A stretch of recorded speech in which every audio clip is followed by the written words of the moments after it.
Hello, we've got a GeGe, however you pronounce it, lock in the vise at the moment. Somebody sent me it, I can't for the life of me remember who. I don't know anything about it. It's got a very interesting bitting on the key, almost challenge lock bitting, but there's no clues anywhere on the lock or the key as to whether it is or not. So if anybody knows anything about this lock, I'd be interested to find out what it is.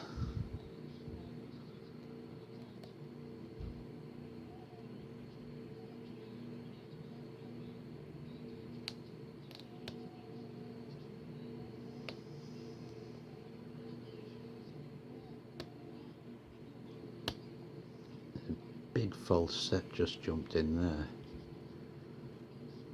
Bigger false set than you'd expect on a standard lock.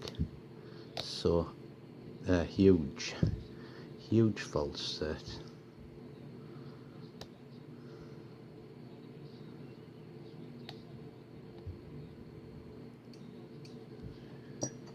Just change my pick to a deeper hook.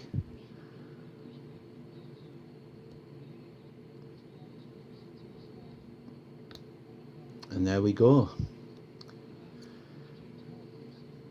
A good selection of hooks, vital for the challenge locks, especially I think it's Stainsy does like to have a very deep pin at the back. But if anybody knows what this lock is, any origin of it, let me know. I won't show the pins just in case it is a challenge lock and it's a big secret. Thanks for watching.